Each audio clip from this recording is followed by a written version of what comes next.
The morning my life fell apart started with a notification from my bank. Where has At all of it first, gone? I thought it was a mistake. Then I saw the Please number. answer the phone. My savings account, the one I had spent 40 years building with my late husband, was almost empty. Over $300,000 was gone. I called my son, Ethan. Hello, this is straight Sarah to from the voicemail. bank. I'm calling I to called inform again, you that your request has and been approved. again. The for Nothing. Then I discovered he and his wife had left town 2 days earlier. I was sitting alone at my kitchen table, shaking so hard I could barely breathe, when my phone rang. "I believe your son made one very serious mistake," the woman on the line said. And in that moment, everything changed. If you've ever trusted someone with your whole heart and watched that trust break apart, I'd love to hear your thoughts. Before we continue, please like and subscribe if stories like this speak to you. And tell me in the comments, what would you do if your own child betrayed your trust? Also, let me know where you're watching from and what time it is there right now. I'm reading every comment. My name is Hope Fisher. And until that terrible morning, I believed I understood what security looked like. It wasn't a luxury car. It wasn't expensive vacations. It wasn't a giant house. Security to me was knowing that after a lifetime of hard work, I would never have to depend on anyone, especially not after losing my husband. I was 68 years old and lived alone in the same modest house in Columbus, Ohio, where Richard and I had raised our son. The white paint on the porch was beginning to fade. The kitchen cabinets were older than most of my neighbors' grandchildren. The floors creaked when I walked across them, but it was home. Every corner held memories. Richard had planted the maple tree in the front yard 30 years earlier. He built the wooden bookshelf in the living room with his own hands. Even after 8 years, I could still picture him sitting in his favorite chair reading the newspaper every Sunday morning. Losing him had nearly destroyed me. For 42 years, we had been partners in everything. Then one winter morning, a heart attack took him away before I could even say goodbye. The silence that followed was unbearable. For months, I wandered through the house feeling like a ghost.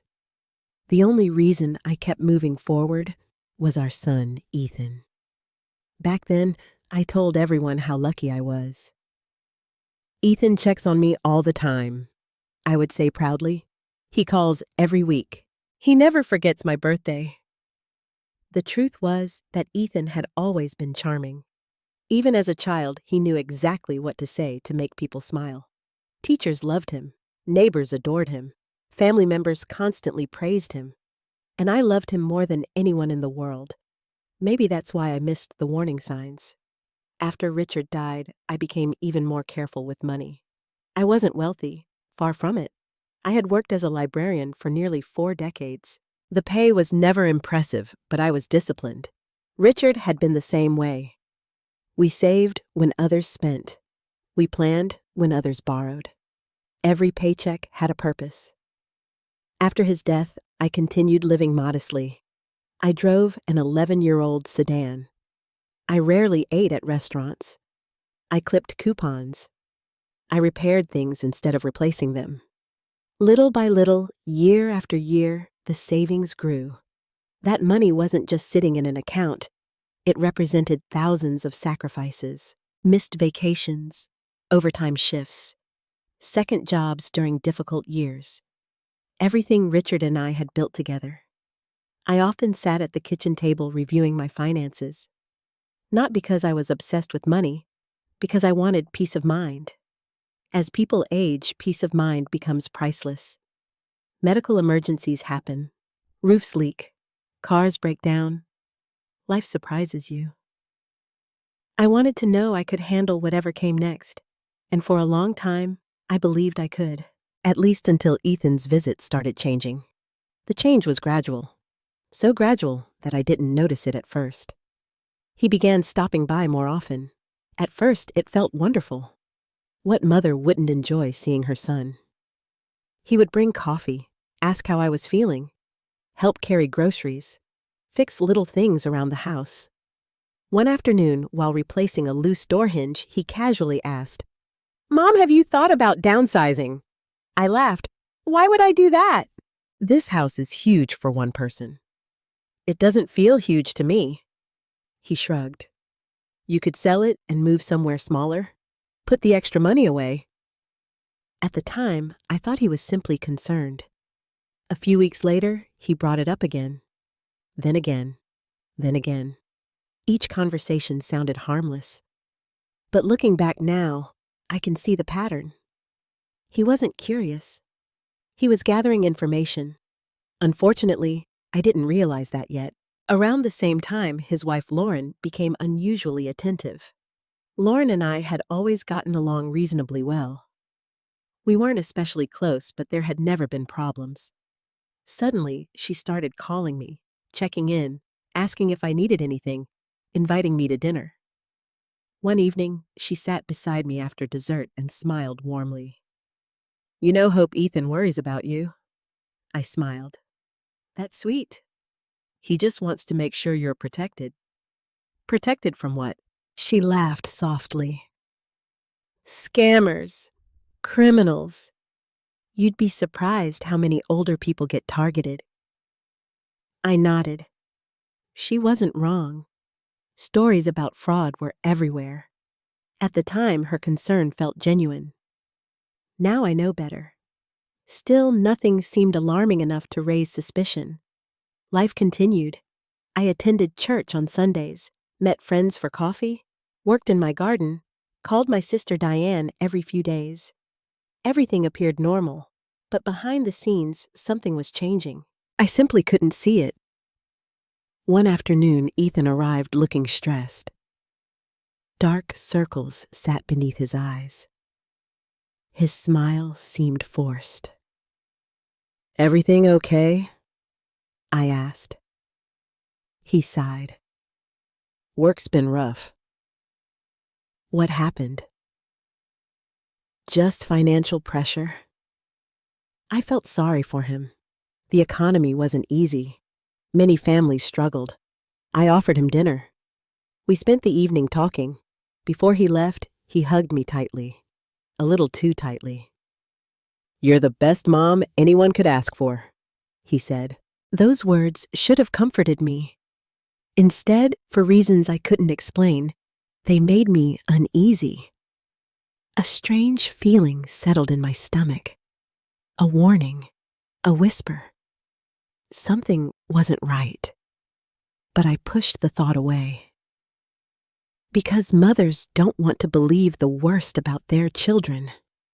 We search for excuses. We explain away red flags. We choose trust. That's exactly what I did. I trusted Ethan completely, and that trust would soon cost me more than money. It would cost me my sense of safety, my confidence, my peace.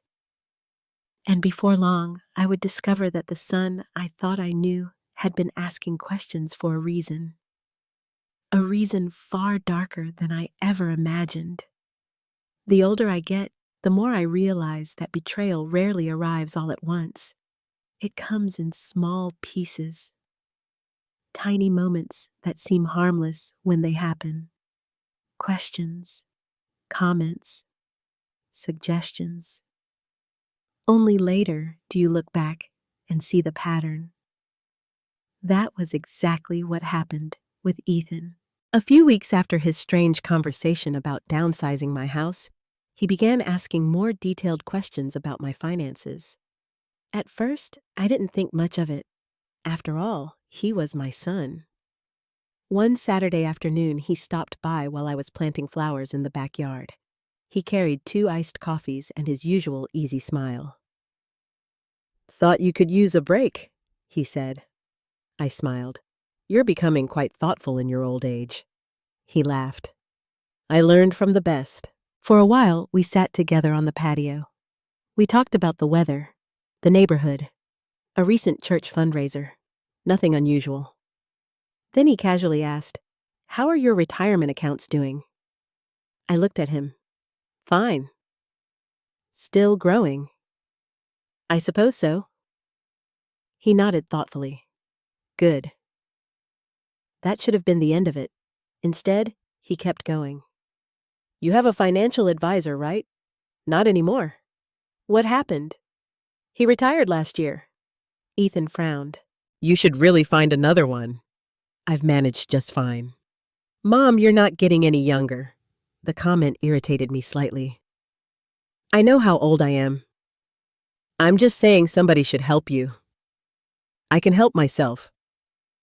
He raised both hands. Okay. Then he changed the subject. At least that's what I thought. A few days later, he called me. Quick question. What is it? Do you still keep all your accounts at First Community Bank? The question caught me off guard. Why? I'm just curious. Since when are you interested in banking? He laughed. Since I worry about my mother. I laughed too. But after hanging up, something felt strange. Not alarming, just strange. The questions kept coming. One week it was about my checking account. The next week, it was about life insurance. Then it was my house, then my investments, then my savings. Each question by itself sounded innocent.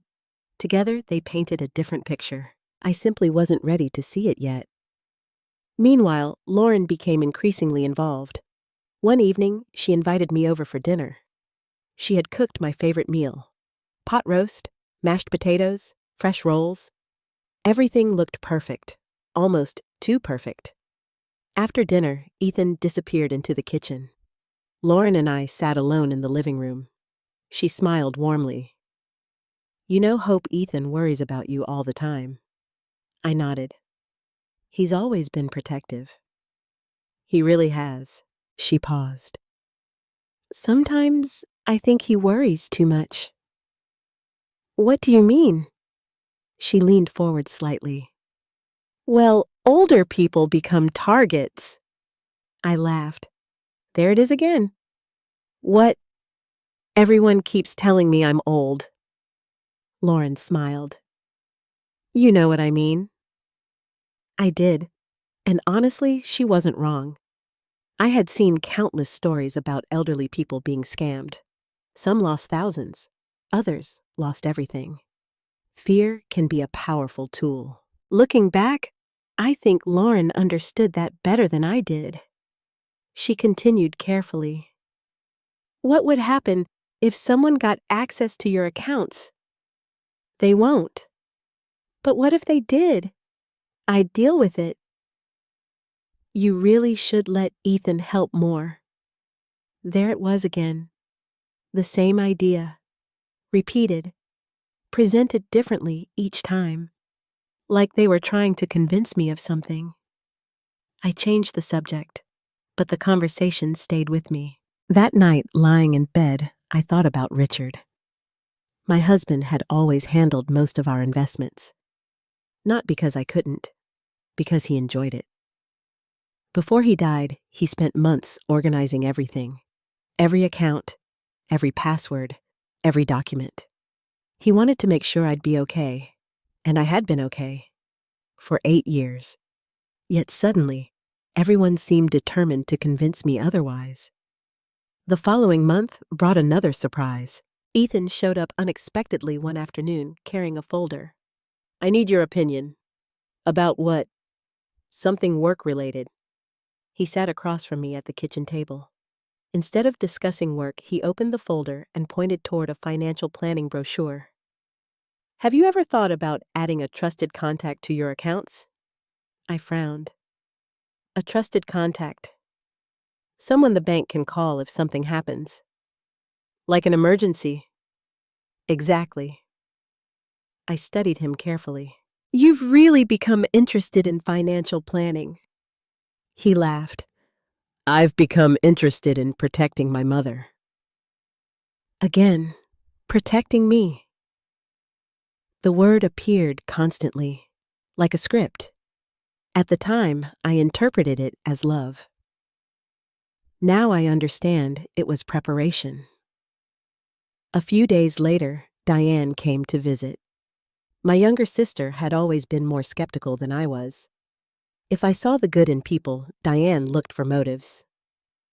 Over coffee, I mentioned Ethan's growing interest in my finances. She immediately frowned. Why?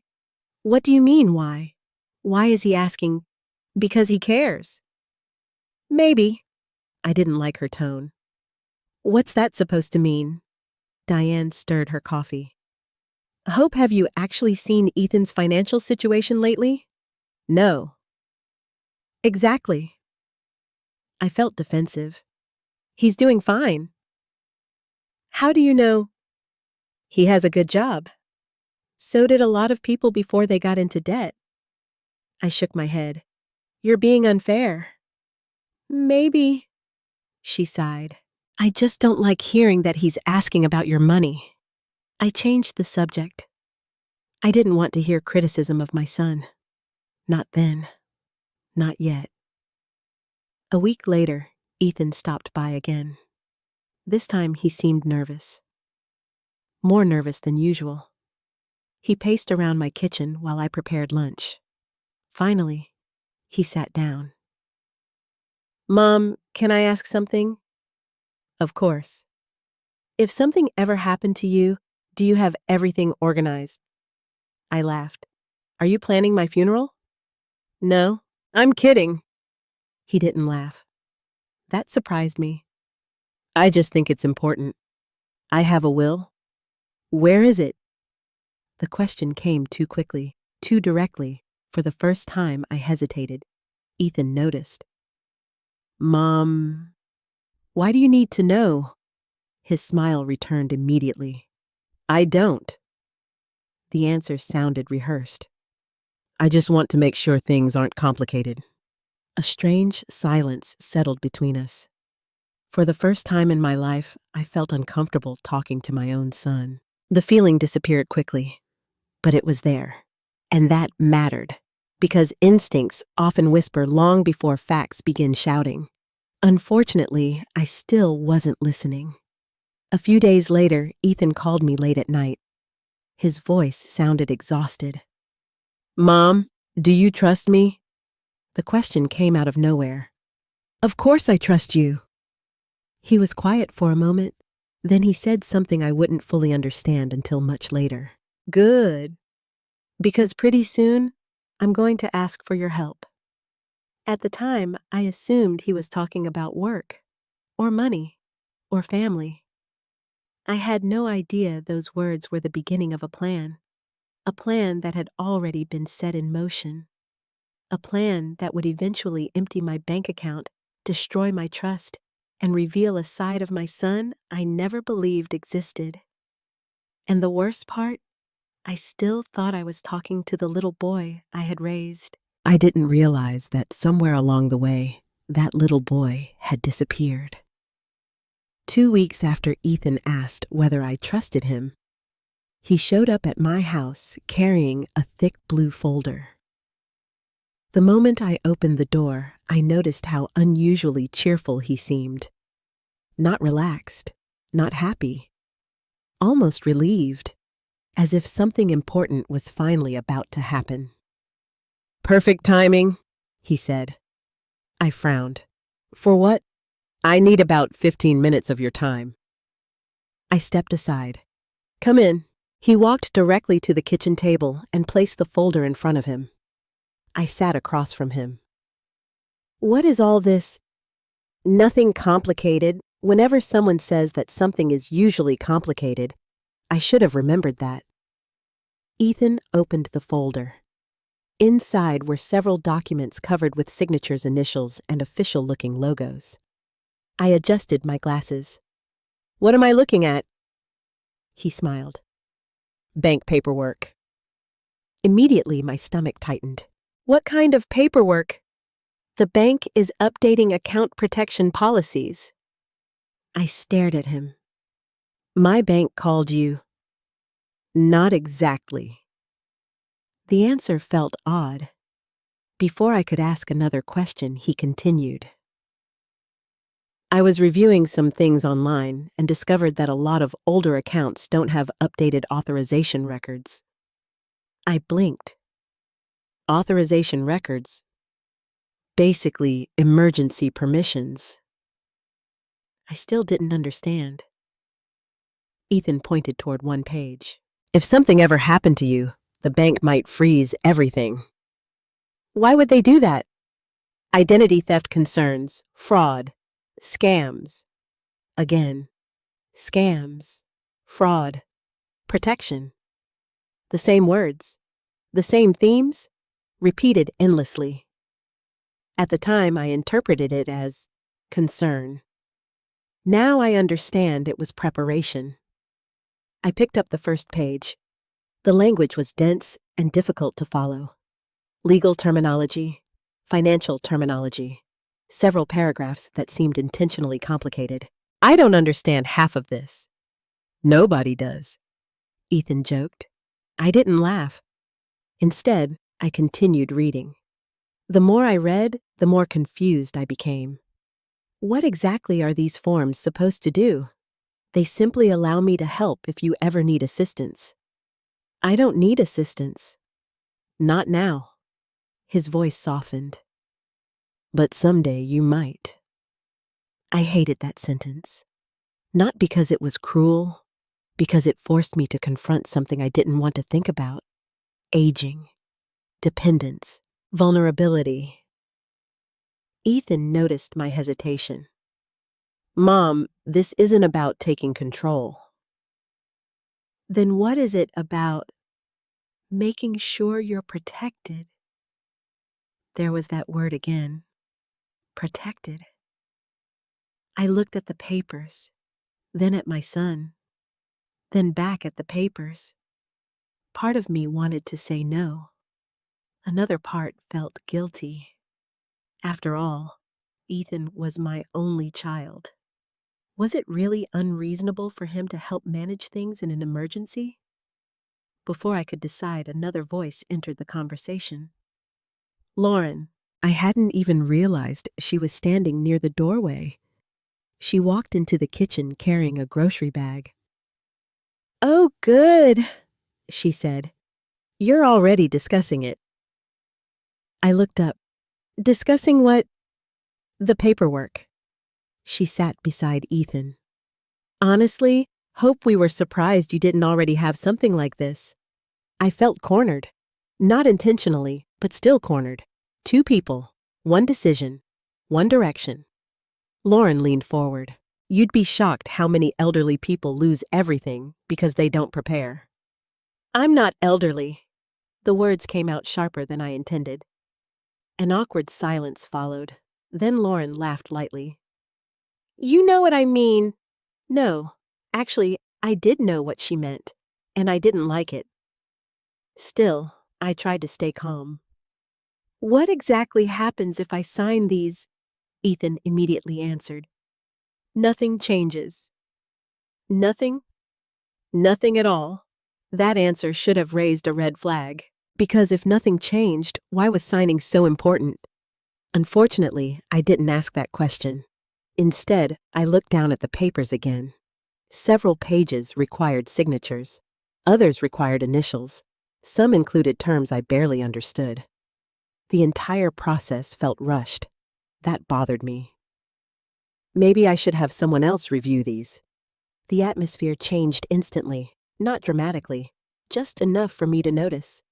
Ethan's smile faded, only for a second. Then it returned. Of course, but his voice sounded strained. Lauren jumped in quickly. That seems unnecessary. I looked at her. Why? Because these are standard forms. How do you know? She hesitated, only briefly. Ethan explained them to me. Something felt off, very off. I couldn't explain why, but for the first time, I seriously considered refusing. Then, Ethan did something that changed everything. He looked hurt, not angry, not frustrated, hurt. The same expression he used as a little boy whenever he thought I didn't trust him. Mom, he said quietly. What? Do you think I'd ever do anything to harm you? The question hit me like a punch. Immediately, guilt flooded my chest. Of course not. He was my son, my only child, the boy Richard and I had raised, the boy whose nightmares I comforted, the boy whose scraped knees I bandaged, the boy I loved more than my own life. How could I sit there treating him like a stranger? I looked down. Suddenly saying no felt cruel. I didn't mean it that way. I know. His voice sounded sad. I just want to help. That was the moment I lost. Not because of the paperwork, because of emotion, because guilt overwhelmed caution, because love silenced instinct. I picked up the pen and I signed. One page, then another, then another. Some required initials, others required signatures. The entire process took less than 10 minutes. That's all it took. Years of savings, years of trust, years of security, placed at risk in less than 10 minutes. When I finished, Ethan looked visibly relieved. Far more relieved than someone completing routine paperwork should have been. He carefully organized every page back into the folder. "That's it?" I asked. "That's it." I expected him to explain more. He didn't. Instead, he stood up, gave me a hug, thanked me, and left.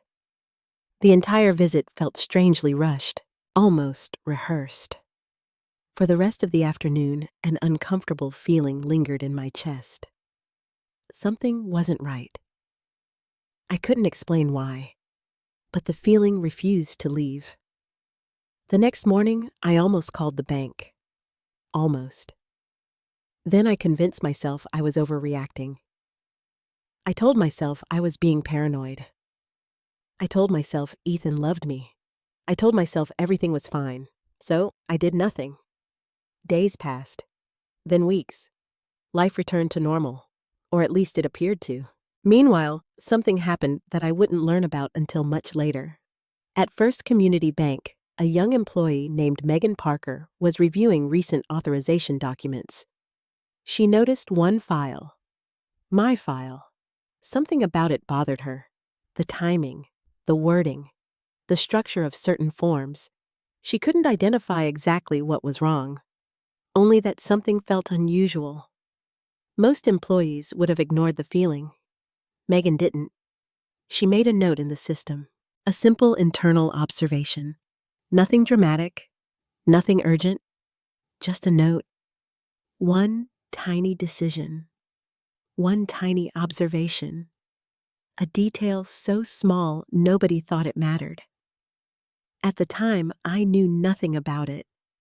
I went about my life believing everything was normal, believing my son had helped me, believing the paperwork was harmless, believing my future remained secure. I had no idea that the signatures I placed on those documents had already set something terrible in motion. And I certainly had no idea that one observant bank employee had just created the first crack in Ethan's plan. A crack that would eventually bring everything crashing down. For nearly a month after signing those documents, nothing seemed different. That was the most dangerous part. Life looked normal. Ethan continued calling occasionally. Lauren continued sending cheerful text messages. I continued tending my garden, attending church, and living the quiet life I had built after Richard's death. If someone had asked me then whether I felt safe, I would have answered yes, without hesitation. I had no idea a disaster was already unfolding beneath the surface. The trouble began after a violent spring storm swept through Columbus. The wind was fierce enough to knock down tree branches across the neighborhood. The following morning, I stepped outside and immediately saw the damage. Several shingles had been ripped from my roof. Part of the gutter hung loose. Rainwater had leaked into the attic. I knew repairs couldn't wait. A neighbor recommended a roofing company, and later that week, a contractor came to inspect the damage. The estimate made my stomach drop. Nearly $14,000. Not impossible, but certainly more than I kept in my checking account.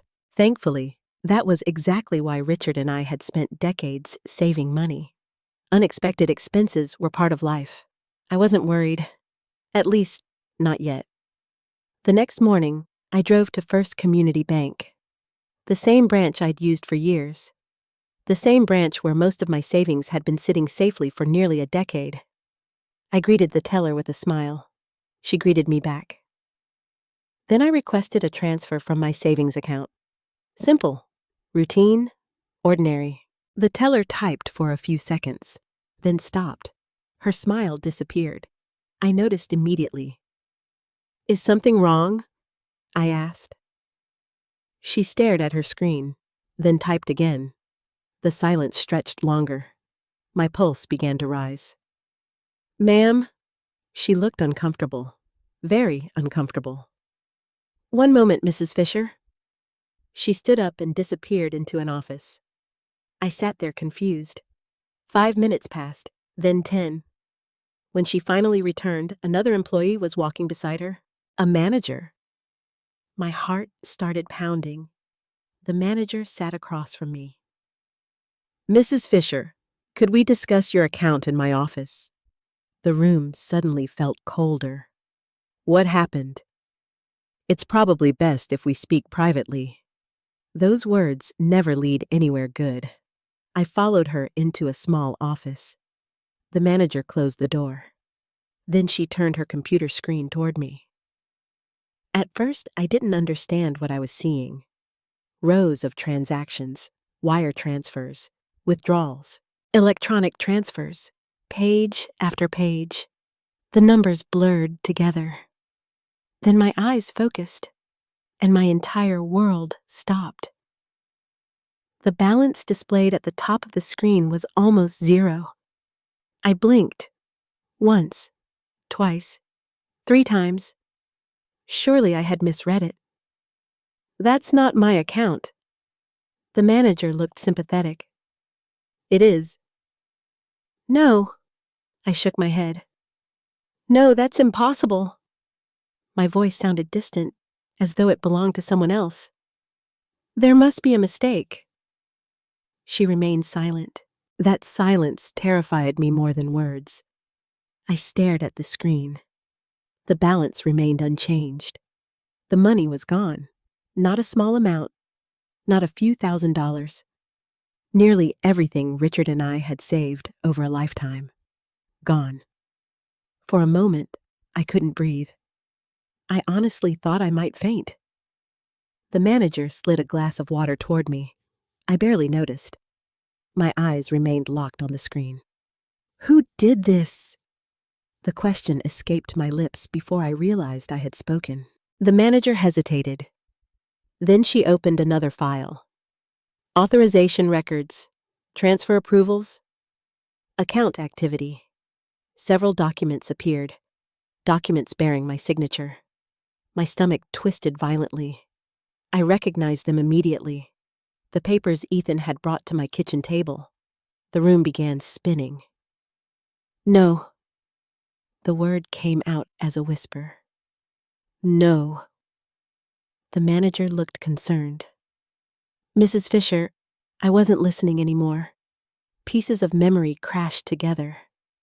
The folder, the signatures, the pressure, the urgency, the conversations about protection, the endless questions about my finances. Suddenly, everything made sense.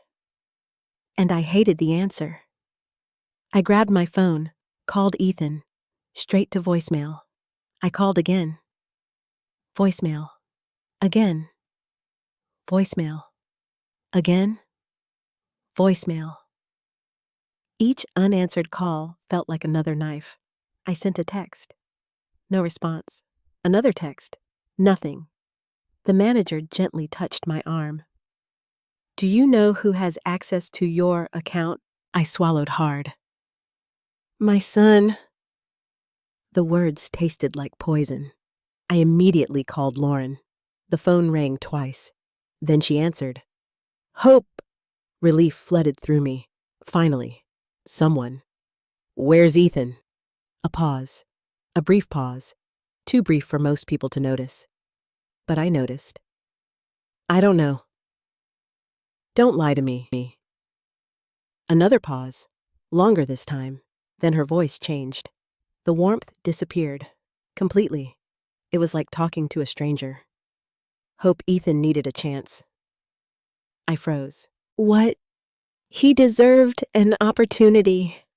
My blood turned cold. What are you talking about? You have plenty. I couldn't believe what I was hearing. That money belongs to me. He worked hard too. I stared at the wall, unable to process her words. It was my savings. It was sitting there. The cruelty of that sentence shattered something inside me. Sitting there. As though decades of sacrifice meant nothing. As though Richard's life meant nothing. As though my future meant nothing. I could barely speak. Where is my son? Lauren sighed, a sigh filled with annoyance. Not guilt, not shame, annoyance. He's busy. Then she hung up, just like that. I sat frozen, still holding the phone, still hoping she would call back, still hoping there was some explanation, some misunderstanding, some mistake. But deep down, I already knew. There was no mistake. The betrayal was real. The manager eventually drove me home. I wasn't in any condition to drive. The entire ride passed in silence. When I walked into my house, the emptiness hit me harder than ever before. Richard's chair sat where it always had. The photographs remained on the walls. The life we'd built surrounded me, and suddenly, I felt completely alone. I sat at the kitchen table. The same table where Ethan had convinced me to sign those papers. The same table where I had trusted him. Hours passed. I barely moved. As darkness filled the house, one question repeated endlessly inside my mind. Why? Why would my son do this? Why would the boy I raised steal from me? What could possibly be worth destroying his own mother? Around midnight, unable to sleep, I opened social media. I searched for Ethan. His profile was gone. Lauren's profile was gone. Everything was gone. The next morning, things became even worse. I drove to Ethan's house, or at least the house where Ethan and Lauren had lived. The driveway was empty. No cars, no furniture visible through the windows, no curtains, nothing. A neighbor watering flowers glanced toward me.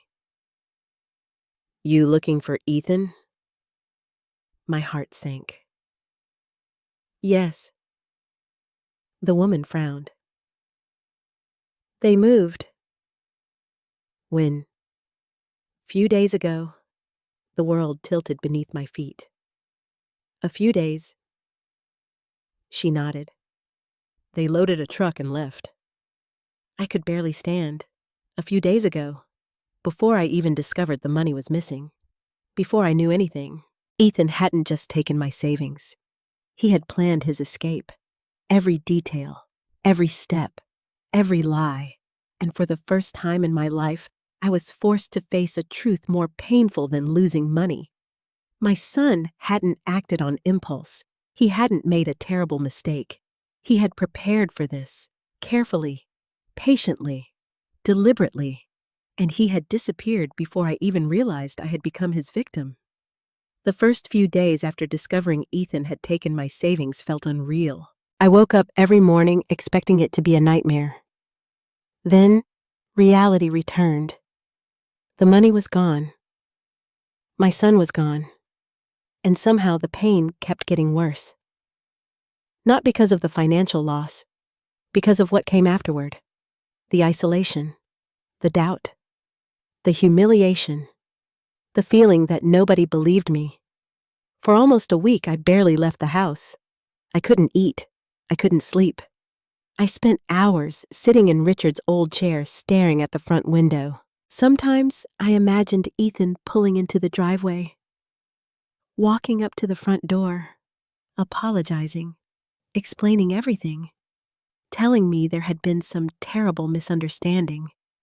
But that never happened. Instead, silence filled the house. On the 7th day, I forced myself to call my sister Diane. The moment she heard my voice, she knew something was wrong. Hope. I started crying before I could answer. Diane drove over immediately. When I finally told her everything, she sat silently for several minutes.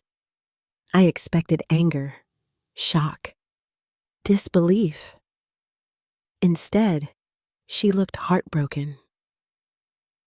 Oh, Hope. Those 2 words nearly broke me. For the first time since everything happened, someone believed me. Someone didn't question my memory. Someone didn't assume I was confused.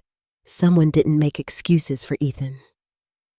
Diane wrapped her arms around me, and I cried harder than I had cried when Richard died, because grief and betrayal are different kinds of pain. When death takes someone, you mourn what you've lost. When betrayal takes someone, you mourn who you thought they were. The next day, Diane insisted we contact other family members.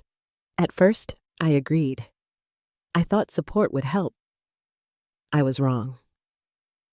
The first call went to my nephew. He listened quietly. Then he asked a question that stunned me.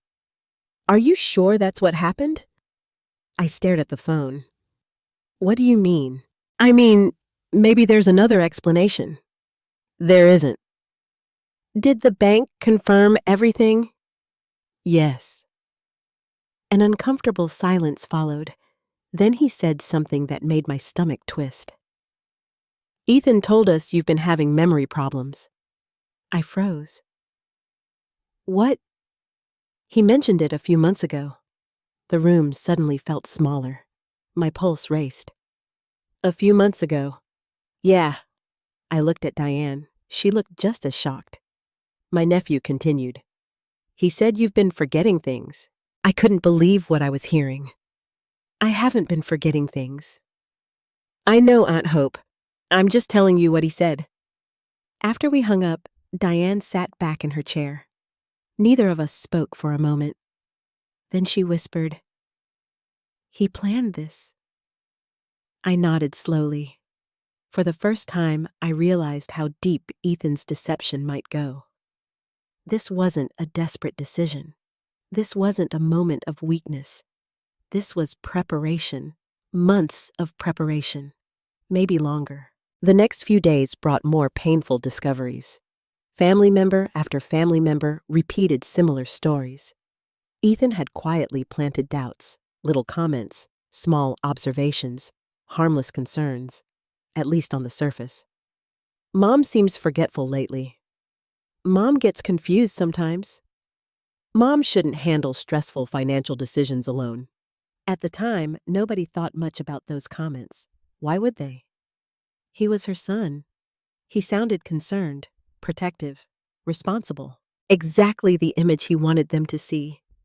The realization made me physically sick. He wasn't just stealing my money. He was stealing my credibility, building a story before the crime was even discovered, creating doubt before I ever spoke. And it was working. One afternoon, Diane and I visited another relative, someone I had trusted for years. After hearing my story, she frowned. "I don't know." I felt my chest tighten. "You don't know what... Ethan has always been such a good son." The words hit me harder than she realized. I laughed bitterly. "So good sons can't commit fraud." "That's not what I'm saying." "It sounds exactly like what you're saying." The room fell silent. I immediately regretted my tone, but I couldn't stop myself. Every conversation seemed to end the same way. People trusted Ethan. People questioned me. People saw the devoted son, not the man who emptied his mother's savings account. One evening, I returned home feeling completely defeated. The loneliness was overwhelming. For the first time, I understood how easily elderly people become invisible. Not physically invisible, emotionally invisible. People stop listening, stop believing, stop taking you seriously. The experience terrified me, because Ethan understood exactly how that worked, and he had used it against me. A few days later, I received another blow. I learned Ethan and Lauren had disconnected their phone numbers, changed email addresses, closed social media accounts. Every possible path leading to them had disappeared. It was as if they had erased themselves. The realization was devastating. They weren't hiding temporarily.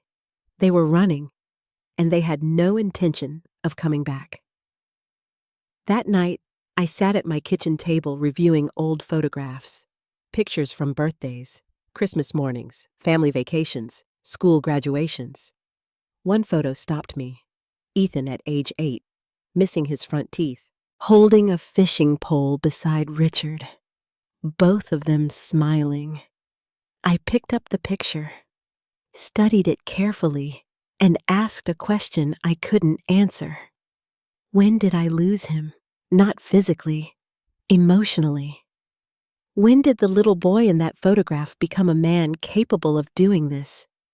I wanted a clear moment, a turning point, some obvious explanation. But life doesn't work that way. People change gradually.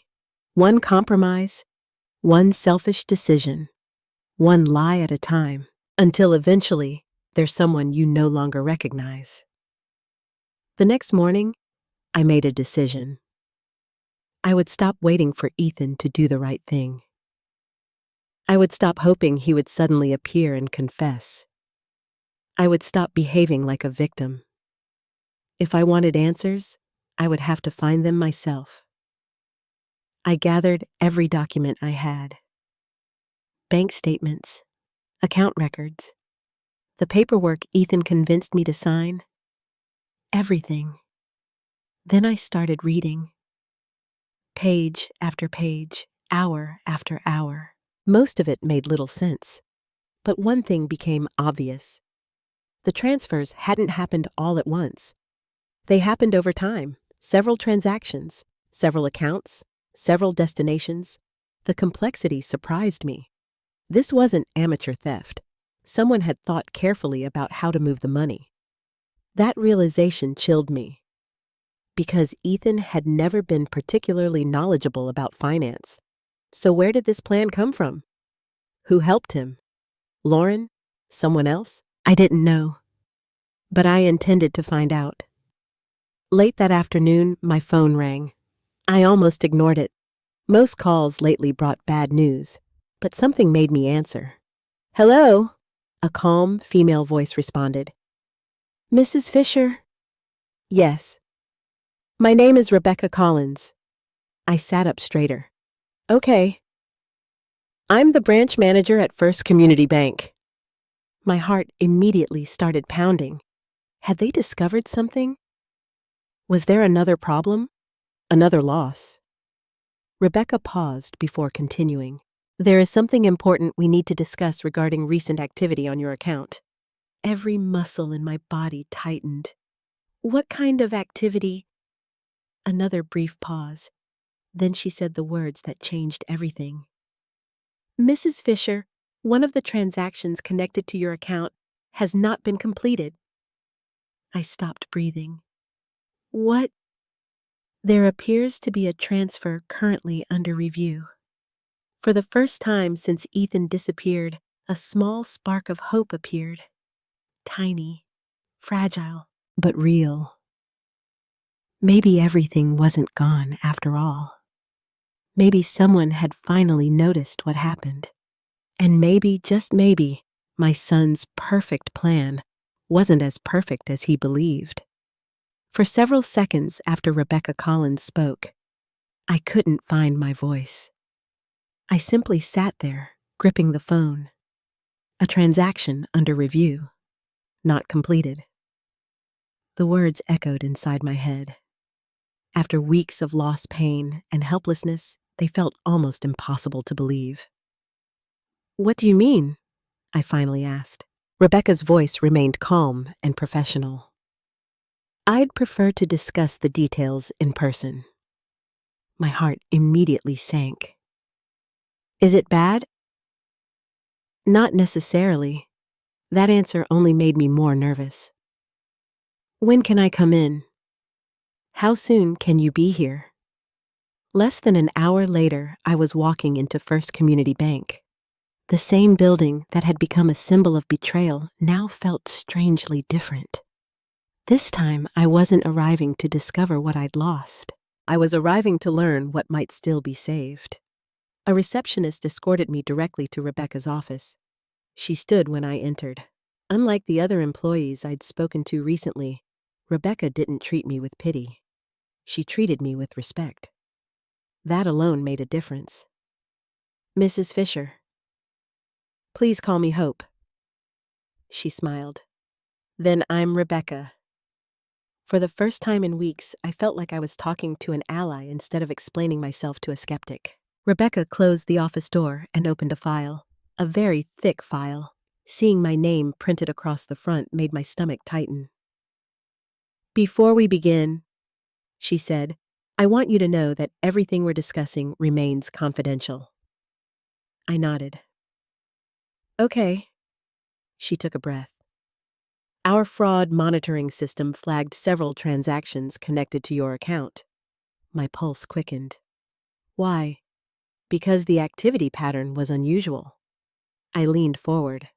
"What kind of unusual?" Rebecca turned her monitor toward me. Rows of transactions appeared. I recognized some of them.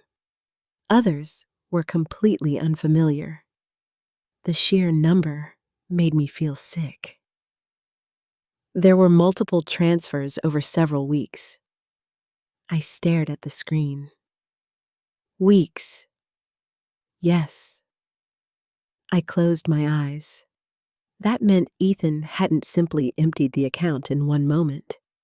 He had been moving money gradually, carefully, quietly, like someone trying to avoid attention. Rebecca continued. "Most of the transactions processed successfully." The hope I had been holding on to began slipping away.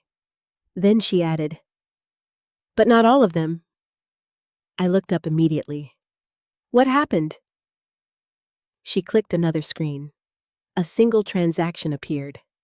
The amount was enormous, nearly $80,000. My breath caught. "That's still missing." "No." Rebecca shook her head. "It never finished processing." For a moment, I couldn't understand.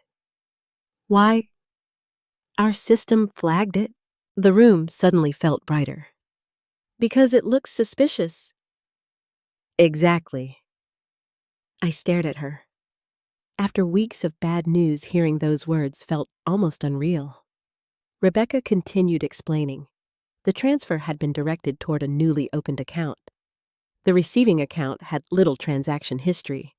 The destination was connected to several rapid transfers occurring within a short period. Combined with the unusually large amount, the system automatically triggered a review. That's when your file was brought to my attention. I swallowed hard. "So there's still a chance?" "There is." The words nearly made me cry. Not because $80,000 would solve everything, because it meant Ethan wasn't invincible. He had made a mistake. A real mistake. The first crack in his plan. Rebecca opened another folder.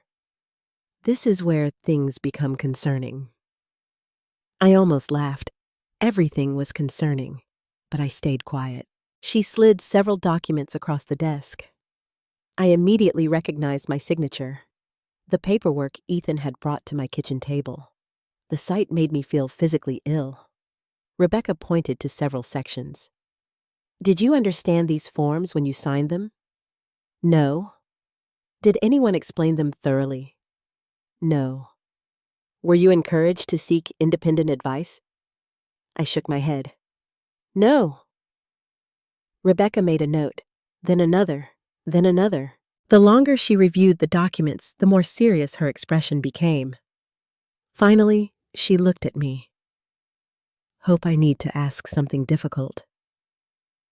Okay. Did Ethan pressure you to sign? The question hung heavily between us. For several seconds, I didn't answer. Because pressure can be difficult to define. He never threatened me. He never shouted. He never forced my hand. But he knew exactly which emotional buttons to press. Guilt, love, trust, fear. I think he manipulated me. Rebecca nodded slowly. That's important. The word important caught my attention. Why? Because there's a difference between informed consent and deception. My heart skipped. Are you saying what he did wasn't legal? Rebecca chose her words carefully. I'm saying there are enough concerns that our investigation remains active. Investigation. The word sounded almost unbelievable. For the first time since this nightmare began, someone was taking my side seriously. Someone wasn't dismissing me as a confused old woman. Someone wasn't questioning my memory. Someone wasn't defending Ethan simply because he was my son. Rebecca saw the emotion on my face. You okay? I nodded, but tears were already forming. I'm sorry. Don't apologize. It's just... My voice cracked. No one has believed me. Rebecca remained silent, giving me space, and somehow that kindness made the tears come faster. For several minutes, I told her everything. The conversations, the questions about money, the paperwork, Lauren's cold phone call, the empty house, the relatives who doubted me, everything. Rebecca listened without interrupting. When I finished, she leaned back thoughtfully. Then she said something unexpected. I don't think this started recently. My stomach tightened. What do you mean? I think your son may have been preparing this for quite some time. The words landed heavily. Deep down, I already knew that. But hearing someone else say it made it real. Painfully real. Rebecca opened another section of the file. There is more. Of course there was. There always seemed to be more. She pointed to several transactions. These transfers suggest your son was consolidating funds. Consolidating. Moving money into fewer accounts. Why? So it's easier to move later. I felt cold. Every explanation revealed another layer of planning, another layer of betrayal, another layer of calculation. Then Rebecca said something that shocked me. We've also identified evidence suggesting travel preparations. I stared at her. Travel? She nodded. Vehicle sales. My heart dropped. Vehicle sales. Yes. She clicked another screen. Records appeared. Dates. Transactions. Payments. Everything. Ethan sold one vehicle approximately 3 weeks ago. 3 weeks. Before I discovered the theft. Before I even suspected anything. Before I knew my life was falling apart. He was preparing to leave. Rebecca nodded. It appears that way. I looked out the office window. For a long moment, neither of us spoke, because there was nothing left to say. My son hadn't made a terrible decision during a moment of desperation. He hadn't acted impulsively. He hadn't panicked. He had planned, carefully, patiently, deliberately. Every new fact confirmed it. Rebecca finally broke the silence. Hope.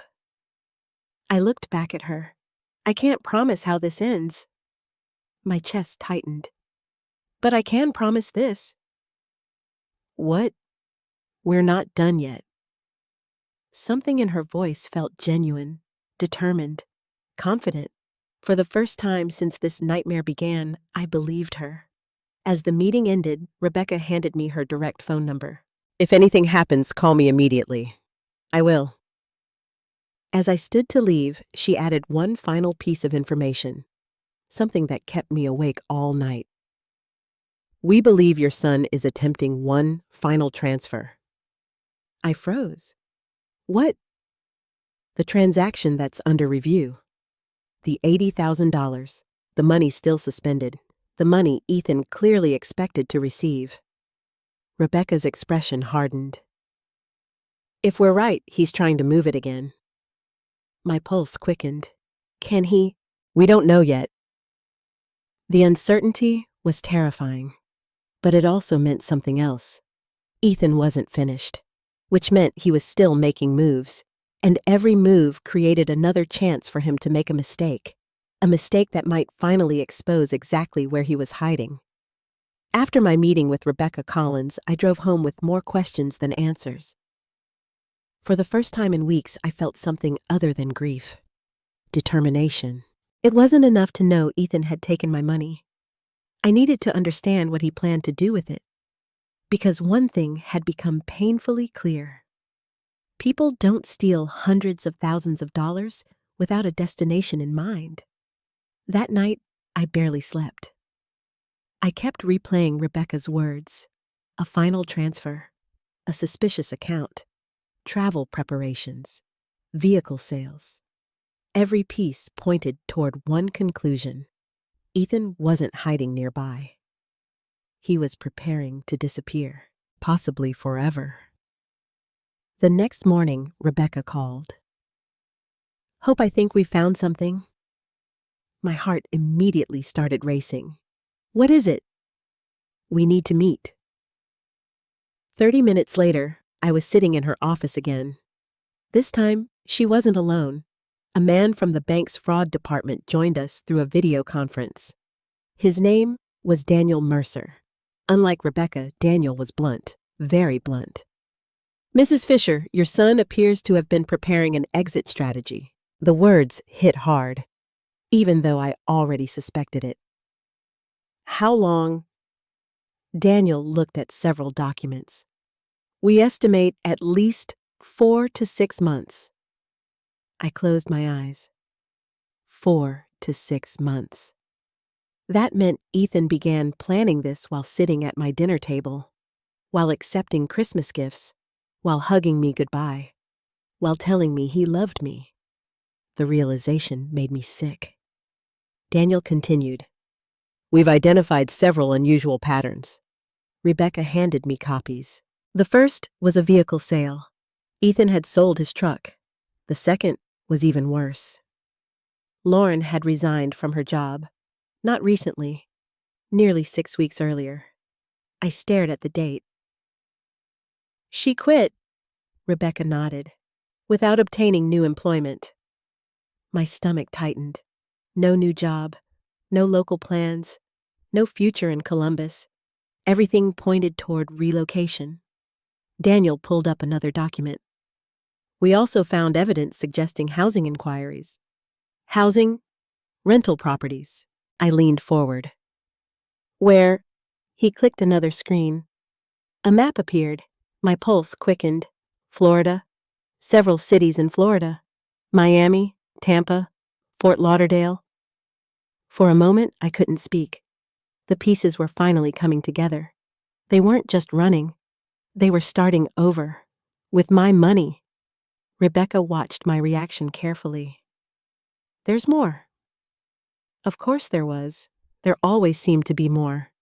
Daniel opened another report. The amount of preparation stunned me. Travel expenses, temporary accommodations, storage unit payments, prepaid services, new phone accounts. The list seemed endless. Every detail had been considered, every step calculated, every risk minimized. I felt cold all over. This wasn't desperation.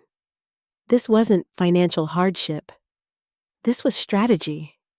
The kind of strategy that required patience, planning, commitment, months of deception. The realization hurt more than the theft itself, because it meant Ethan had been lying to me for a very long time. I thought about every family dinner, every birthday, every holiday. How many of those moments were real? How many were simply part of the act? Rebecca eventually broke the silence. Hope. I looked up. We also found something else. I braced myself. What? She exchanged a glance with Daniel. Then she said, we believe Florida was never the final destination. The room suddenly felt smaller. What do you mean? Daniel zoomed in on several financial records. Based on the transfer patterns, there are indications they intended to leave the country. I stared at the screen. Leave the country. The words felt unreal. No, Daniel nodded. We can't prove it yet. But you think so? Yes. My heart pounded. I suddenly remembered a conversation from months earlier. A completely ordinary conversation, or so I thought. Ethan had mentioned Costa Rica. At the time, he described it as a dream vacation destination. Beautiful beaches, low cost of living, warm weather, friendly people. I hadn't thought much about it. Now I understood why. He wasn't planning a vacation. He was researching escape routes. The realization nearly took my breath away. Rebecca must have noticed. Are you okay?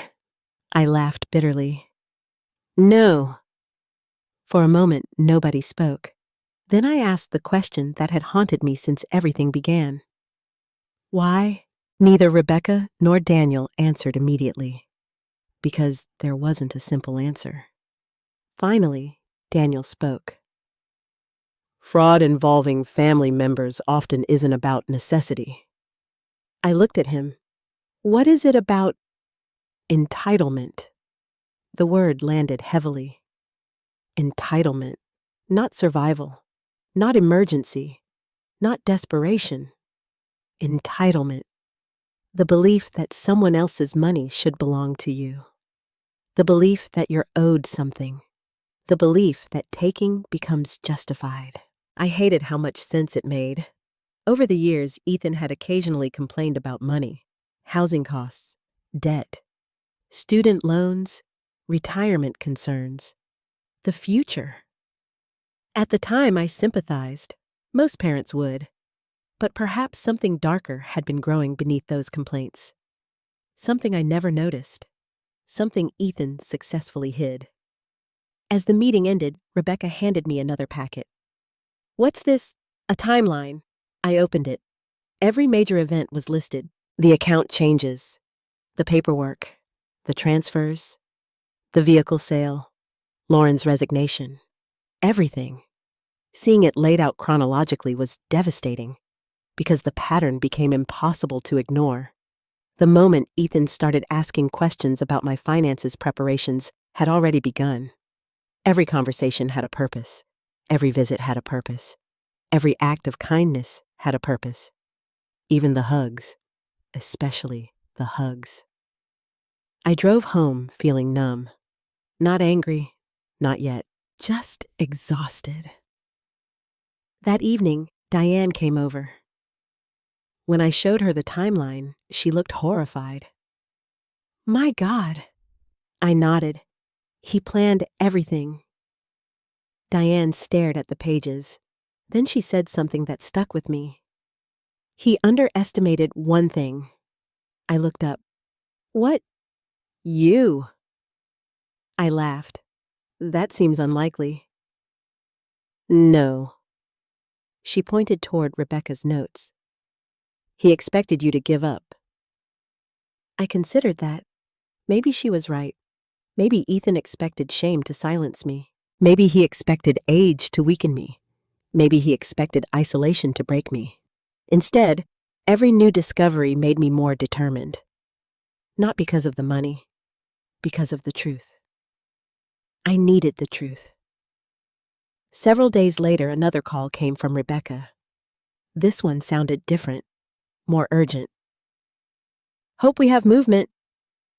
My heart immediately accelerated. "What happened? The suspended transfer?" I stood up so quickly I nearly knocked over my chair. "What about it?" "We believe someone attempted to access it again." The room spun. "Ethan, we can't confirm that." "But somebody tried." "Yes."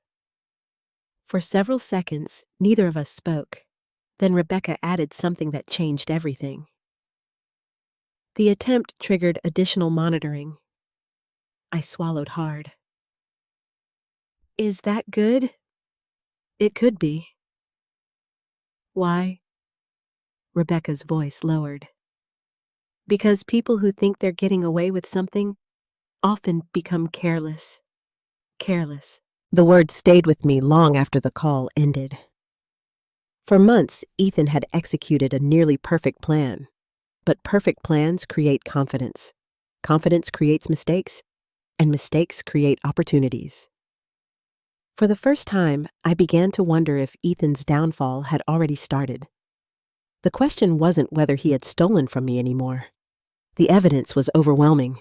The real question was whether his escape was about to collapse, and somewhere in Florida, or perhaps somewhere even farther away, my son had no idea that every move he made was drawing attention. Attention that would soon change everything. The next chapter of my nightmare began with a stack of documents and a lawyer named Walter Bennett. 3 days after Rebecca warned me that Ethan's escape plan was beginning to crack, she called again. "Hope I think it's time you speak with someone." "Who?" "A lawyer." The word immediately made me nervous. I had never hired a lawyer in my life. The closest I'd come was updating my will after Richard passed away. Rebecca must have sensed my hesitation. "Trust me." That was all she said. By now, she had earned my trust. The following afternoon, I drove to a small law office on the edge of downtown Columbus. The building was older than most of the surrounding businesses. Simple, unpretentious, nothing flashy. Inside, I met Walter Bennett. He appeared to be in his early 70s. Silver hair, wire-rimmed glasses, calm eyes. The kind of man who listened more than he spoke, which immediately made me like him. He shook my hand. "Mrs. Fisher." "Please call me Hope." He smiled. "Then you can call me Walter." His office felt strangely comforting. Family photographs lined the shelves. Legal books filled entire walls. Unlike many professionals I'd met recently, Walter didn't rush. He let me tell the story from the beginning. Every detail. The questions, the paperwork, the transfers, the disappearance, the humiliation, the family members who doubted me. Everything. When I finished, Walter remained silent for nearly a minute. Then he asked a question nobody else had asked. "Did Ethan ever give you time to review the documents independently?" I thought about it. "No." "Did he encourage you to seek legal advice?" "No." "Did he explain every page?" "No." Walter nodded slowly. Then he opened the file Rebecca had provided. For nearly 30 minutes, he read quietly. The room became so silent, I could hear the ticking clock on the wall. Every so often, he'd underline something, circle something, make notes. The longer he reviewed the documents, the more serious he became. Finally, he removed his glasses. "Hope." The way he said my name made my stomach tighten. "What?" "I have concerns." I almost laughed. Everyone had concerns. My entire life had become one giant concern, but Walter's expression told me this was different. "What kind of concerns?" He slid several pages across the desk. I immediately recognized my signature. The same signatures that now haunted me. Walter pointed toward a specific section. Do you remember reading this? I squinted. The language looked familiar, but not completely. I don't think so. Interesting. The word caught my attention. What do you mean? Walter pulled another document from the folder. Then he placed them side by side. At first, I didn't notice the difference. Then I did. My heart nearly stopped. The paragraphs weren't identical. Some wording had changed. Not dramatically, just enough. Just enough to alter meaning. I stared at the pages. What am I looking at? Walter leaned forward. Possibly the most important detail in your entire case. The room suddenly felt smaller. What detail? He tapped the pages. These documents may not have existed in their current form when you signed them. For several seconds, I couldn't process what he was saying. Then understanding hit me, hard. You're saying they were altered? Walter nodded. I believe it's possible. I sat frozen. The implication was enormous. If he was right, Ethan hadn't simply manipulated me. He may have modified legal documents afterward. The realization made me feel sick. Walter continued carefully. I'm not making accusations yet. But there are inconsistencies. I stared at the pages. The signatures were mine. The wording around them might not be. For the first time, I understood why Rebecca had wanted legal help. This wasn't simply a family dispute. This was something much bigger. Walter spent the next hour explaining how authorization forms normally worked. The more he explained, the worse things looked. Several clauses granted unusually broad authority, far broader than necessary. Far broader than what Ethan had described. The entire structure felt designed to maximize access, not protection. Access. The distinction mattered. A lot. As our meeting continued, Walter suddenly asked another question. Has the bank reviewed security footage? I blinked. Security footage. From the day Ethan submitted these forms, my heart started racing. I don't know. Walter immediately called Rebecca. Less than an hour later, she arrived carrying another folder, one much smaller than the others. Inside was a summary report. Rebecca sat beside me, Walter across from us. The atmosphere felt tense, important, like something major was about to happen. Walter opened the report, then looked at Rebecca. You watched the footage. I did. What did you see? Rebecca glanced toward me, then answered. Ethan? My stomach tightened. What was he doing? She opened her notes. He spoke extensively with bank staff. I listened carefully. He represented himself as actively assisting his mother with financial matters. That sounded harmless. Then Rebecca continued. He also repeatedly suggested that you were becoming forgetful. I felt physically ill. Again. The same lie, the same story, the same preparation. Months before the theft became public. Months before I reported anything. Months before anyone knew money was missing. Ethan had already begun building his defense. Walter looked up from the report. When was this? Rebecca checked the date. I nearly stopped breathing. It was 4 months before the money disappeared. 4 months. Not weeks. Months. The room fell silent, because nobody needed to explain what that meant. The timeline spoke for itself. This wasn't a sudden decision. It wasn't financial panic. It wasn't temporary desperation. It was a plan. A carefully constructed plan. One that began long before I ever suspected anything. Walter eventually broke the silence. Hope I need you to understand something. I looked at him. What? The more evidence we uncover, the less this appears to be a misunderstanding. His words landed heavily, not because I disagreed, because hearing them made everything feel official, real, permanent.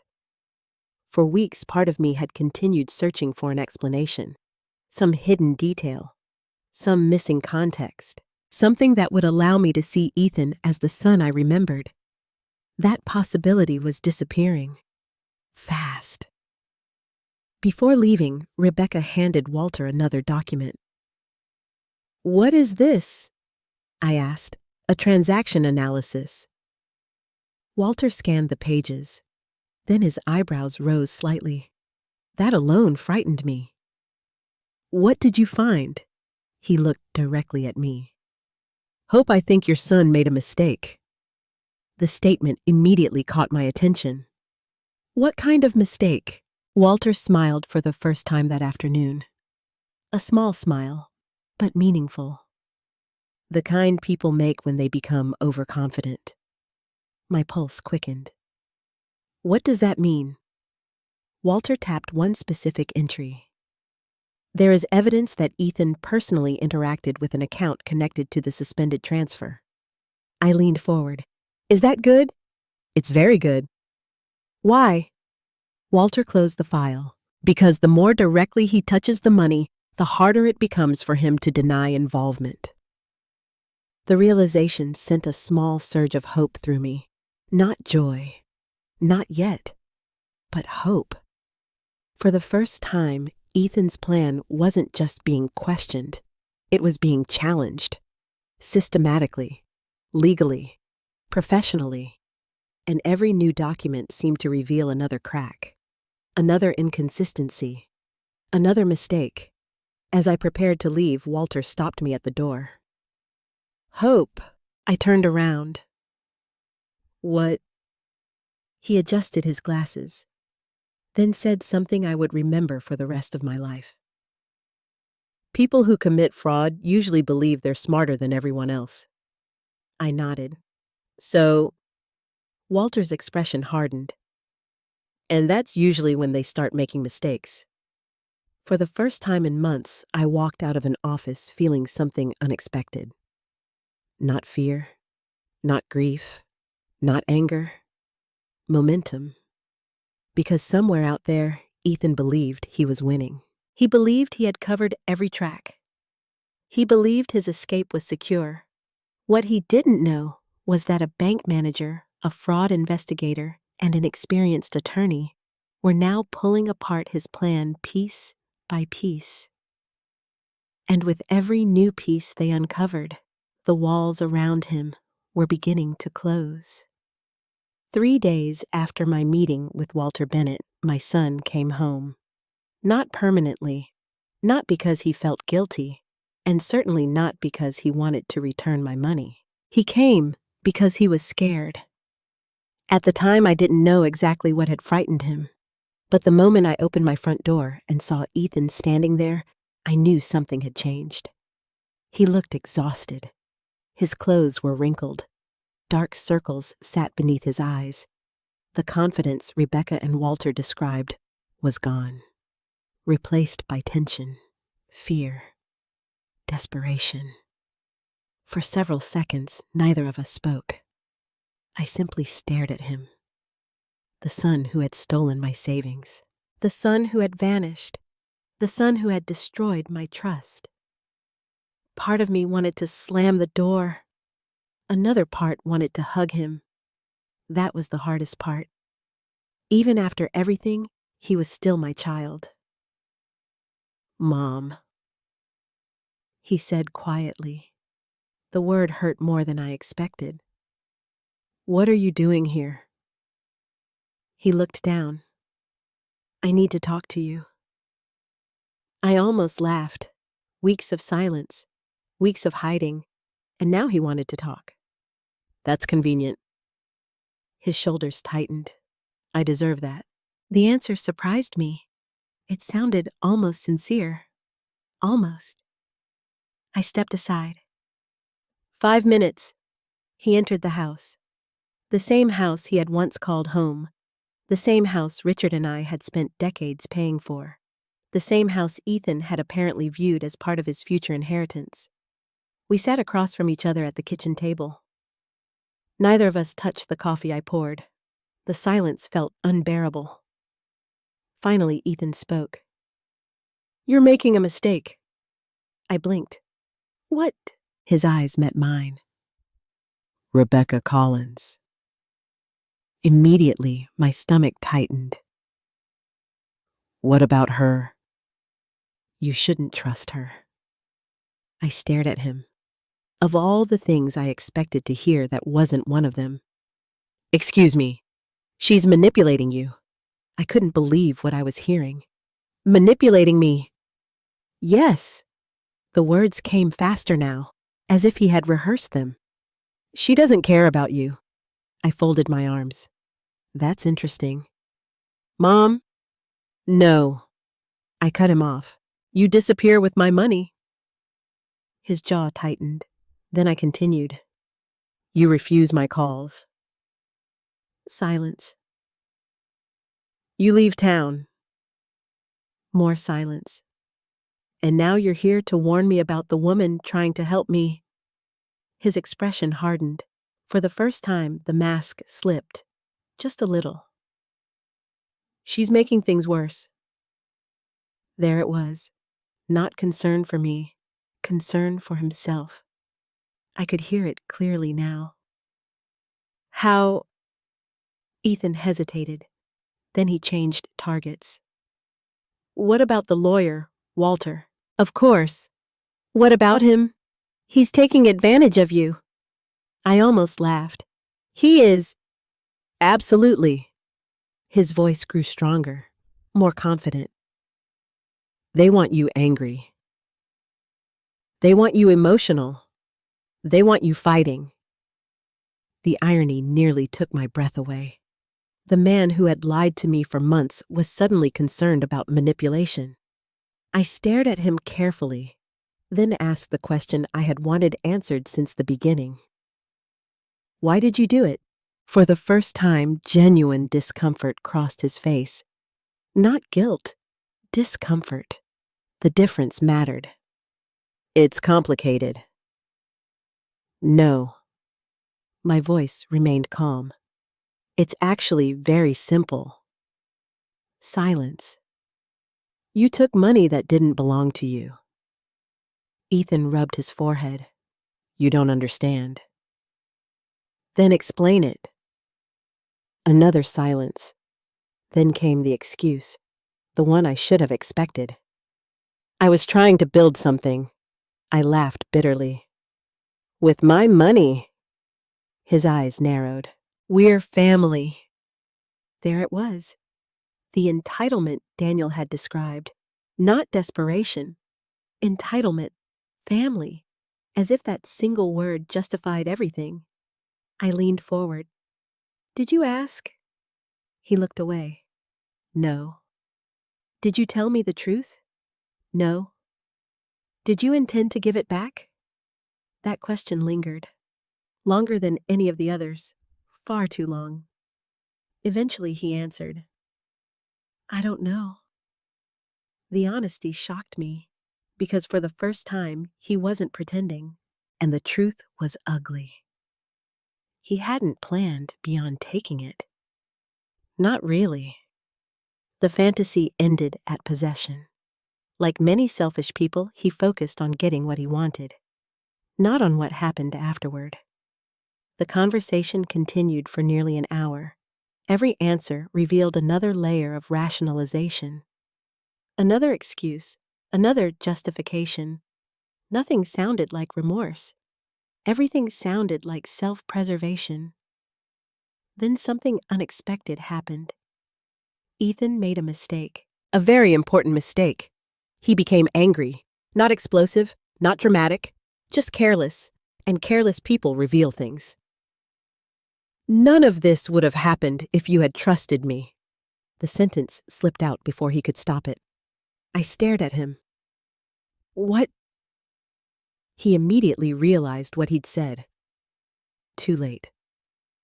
"That's not what I meant." Yes, it is. No. Yes. I could see panic growing behind his eyes because the statement revealed the truth. This wasn't about helping me. It wasn't about protecting me. It was about control. He believed he deserved access, deserved authority, deserved ownership. The realization was chilling. At that moment, I silently thanked Walter, because before meeting him, I might have missed it. Now I saw everything, every manipulation, every guilt trip, every carefully chosen word, the entire strategy. And suddenly, another thought occurred to me. A thought so important that I kept my face completely neutral. Rebecca had warned me that Ethan might contact me. Walter had warned me that overconfident people make mistakes. Maybe this wasn't just a conversation. Maybe it was an opportunity. Earlier that week, Walter had suggested something, a simple precaution, a voice recorder, legal in our situation, discreet, useful, just in case. So, while Ethan was talking, a small recorder sat inside the drawer beside me, capturing every word, every excuse, every contradiction, every admission. He had no idea. And because he had no idea, he kept talking. That was his second mistake. The first hour became 2. The more he spoke, the more emotional he became. The more emotional he became, the less careful he became. Eventually, he said something that made my pulse jump. They froze money that belongs to me. I remained completely still. What money? The moment the words left my mouth, he realized his error. His face changed instantly. Fear. Pure fear. He looked away. Too late. Much too late. Because now I knew. The suspended transfer. The $80,000. Rebecca had been right. Ethan knew about it. Not only knew, expected it, wanted it, needed it. For several seconds, neither of us spoke. Then, Ethan stood up abruptly. I should go.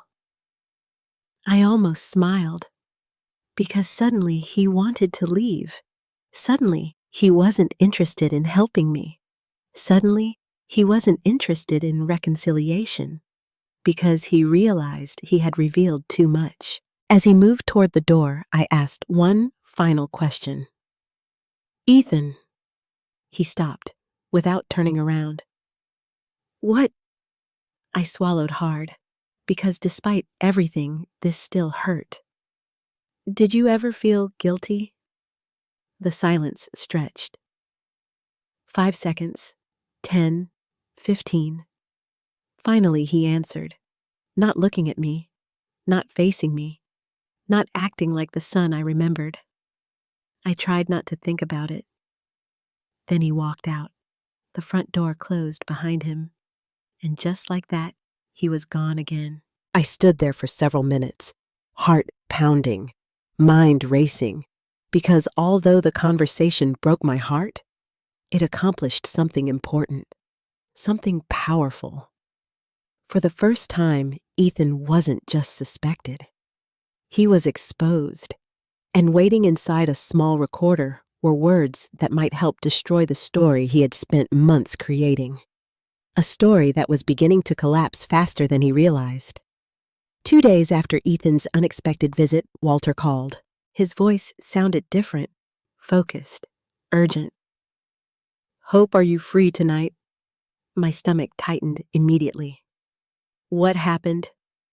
I think we're ready. Ready for what? A brief pause. Then he answered. To expose him. For several seconds, I couldn't speak. Everything had moved so quickly. The investigation, the recordings, the documents, the evidence. Now suddenly Walter was talking about exposure, a confrontation, a reckoning. And despite everything Ethan had done, the thought terrified me. Because no matter how much evidence existed, he was still my son. That evening, I arrived at Diane's house. Walter had chosen the location carefully. Neutral ground, large enough for guests, private enough to avoid attention. As I pulled into the driveway, I noticed several unfamiliar cars. My pulse immediately accelerated. Family members, lots of them. Inside the house, conversations filled every room. Aunts, cousins, nephews. People who had doubted me. People who had believed Ethan. People who had spent weeks wondering who was telling the truth. Tonight they would find out. Walter greeted me near the front door. Rebecca stood beside him. For some reason, seeing both of them there made me feel stronger. Less alone. "You owe," Rebecca asked. "No." She smiled slightly. "That's probably normal." I laughed nervously. Then another car pulled into the driveway. The room immediately grew quieter. Everyone knew who had arrived. Ethan and Lauren. The front door opened. For a brief moment, nobody moved. Nobody spoke. The tension was overwhelming. Ethan entered first. Lauren followed behind him. Both looked uncomfortable, suspicious, as if they sensed something was wrong. Ethan spotted Walter almost immediately. His expression darkened. "What is he doing here?" Walter remained calm. "Good evening, Ethan." Ethan ignored him. Instead, he looked directly at me. "What is this?" Before I could answer, Diane spoke. "A family discussion." The atmosphere immediately became hostile. Everyone gathered around the dining room table, the same table where countless family celebrations had taken place over the years. Birthdays, Christmas dinners, graduations. Tonight felt nothing like those occasions. Tonight felt like a courtroom. Walter waited until everyone was seated. Then he stood. No dramatic introduction, no speech, just facts. "I appreciate everyone being here." Silence filled the room. Walter opened a folder. The sound alone made Ethan visibly tense. That didn't escape my notice, nor Rebecca's, nor anyone else's. Walter continued. "There have been conflicting accounts regarding Hope Fisher's financial situation." Several relatives shifted uncomfortably. They knew exactly what he meant. Walter looked around the room. "So tonight we're going to focus on evidence." The word evidence changed everything. Because opinions are easy, evidence is harder to ignore. Walter began with bank records, dates, transactions, transfers, timelines. Nothing emotional, nothing personal, just documented facts. The room grew quieter with each page. Several relatives who had previously questioned me exchanged nervous glances. Then Walter moved to the next phase. The authorization documents, the same documents Ethan convinced me to sign. He carefully explained how they were presented, how they were executed, how unusual portions appeared within the paperwork. Several family members frowned. One cousin leaned forward. "I thought Hope gave permission." Walter nodded. "That's what Ethan claimed." Then he presented the inconsistencies, the altered language, the unusual clauses, the suspicious modifications. The room became noticeably colder. Lauren looked increasingly uncomfortable. Ethan remained silent, but I could see tension building behind his eyes. Then Rebecca spoke. For the first time all evening, her calm voice immediately commanded attention. She explained the bank's investigation, the fraud alerts, the transaction reviews, the frozen transfer, the unusual account activity, everything. No exaggeration, no assumptions, just facts. The effect was devastating. Several relatives looked stunned. Others looked embarrassed. Some couldn't even meet my eyes. For weeks, many of them had doubted me. Now they were beginning to understand. The situation wasn't confusion. It wasn't misunderstanding. It wasn't old age. It was deception. Deliberate deception. Then came the moment nobody expected. Walter placed a small digital recorder on the table. My heart immediately started pounding because I knew exactly what was coming. Ethan did not. "What is that?" he asked. Walter looked directly at him. "A recording." The room went silent, completely silent. Ethan's face changed, not dramatically, just enough. Fear, raw fear, for the first time all evening. Walter pressed play. My own voice filled the room. Then Ethan's. The conversation from my kitchen, word for word. Nobody moved. Nobody interrupted. Every excuse, every contradiction, every careless statement, every revealing moment. The recording seemed even worse than I remembered, especially one section, the part where Ethan complained that frozen money belonged to him. The room reacted immediately. Several relatives looked shocked. One aunt covered her mouth. Lauren stared at the floor. And Ethan, he looked trapped. The recording ended. Silence followed. Heavy silence, the kind that changes relationships forever. Then Diane spoke softly. "Does anyone still think Hope imagined this?" Nobody answered. Because nobody could. The evidence had become overwhelming. Unfortunately for Ethan, the night wasn't over. Not even close. Walter opened another folder. "What happens next is particularly important." Ethan suddenly stood. "I'm leaving." Walter didn't react. "Sit down." "I'm not staying for this." Rebecca finally spoke. "Actually, you should." The confidence in her voice stopped him. For the first time, Ethan looked genuinely nervous. Not defensive, not frustrated, nervous. Because he knew something was coming. Something bad. Walter continued. "Our investigation uncovered another detail." Lauren looked up. "What detail?" Walter turned toward her. His answer changed everything. "We believe more than one person was misled." The room froze. Lauren stared at him. "What does that mean?" Walter opened another document. Rebecca handed her a copy. Lauren scanned the page. Then another. Then another. The color drained from her face. I watched the realization unfold in real time. Slowly, painfully, completely.